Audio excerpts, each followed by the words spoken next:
interesting thing about Django Unchained, it's kind of a companion piece to Inglourious Basterds, which was a revenge fantasy about Jews kicking Nazi ass, which is something that is very dear to my heart.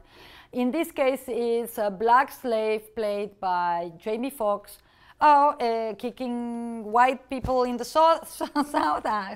And it's a fantastic film. The movie actually stars Christoph Waltz as this German bounty hunter, Dr. King Schultz, who liberates Django so that he can help him find some bounties. Do you know what a bounty hunter is?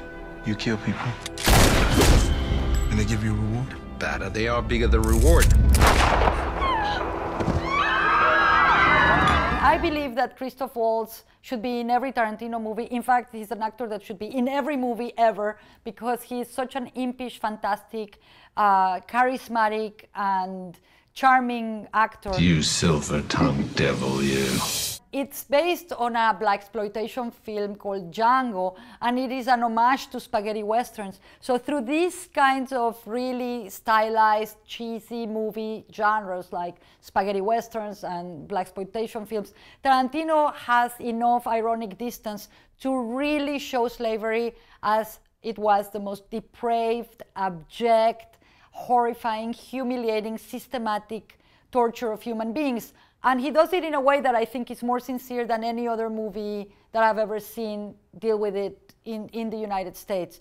In many movies about black history, many of them directed by white directors, there's this kind of wishful thinking that there's always the white character who helps the black people emancipate, or all the black people are these noble saints that are so saintly and noble and wonderful, like if you saw The Help, which is one of the worst movies ever. This movie is not like that. This movie really shows what slavery can do to you. It can turn you against your fellow man. And I think in this sense, Django Unchained is a very important movie. And it's also incredibly fun. And the violence, curiously, because I am not really a fan of like, I can't take anymore all these explosions and firearms and all this shit. People need to get over this stuff. But the way Tarantino uses it, very interestingly, is that the gun violence and the explosion violence is very cartoonish and very over the top. And it's deliberately absurd.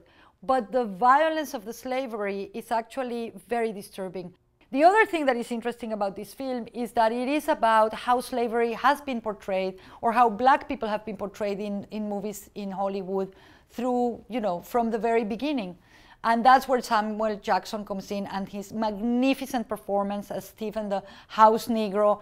He is unbelievable, and he is playing the character that was a staple character in the movies of Hollywood in the 30s and 40s and 50s, of the acquiescent, funny, joking, servant that adored his master, and his master kind of adored him, but he was also kind of very condescending to other people around him. It's an amazing performance. He should have been nominated. Something up with these two. Them old boys done rode a lot of miles, went to a lot of trouble just to get that gal. They playing your ass for a fool. Even Leonardo DiCaprio, the long-suffering Leonardo DiCaprio, who is always playing these characters who are like just so fucking boring, he has a ball playing Calvin Candy, who is a horrible plantation owner. He likes Mandingo fights. He's just like, apparently he would like to have sex with his own sister. He's like the worst of the worst, and DiCaprio really plays him with a lot of relish. And it's kind of unfortunate also that he didn't get a nomination for this. They're always kind of forgetting him for some reason. They kind of hate him. Gentlemen, you had my curiosity, but now you have my attention. The movie has a fantastic soundtrack of all Ennio Morricone scores and scores of spaghetti westerns. It's beautifully shot by Robert Richardson.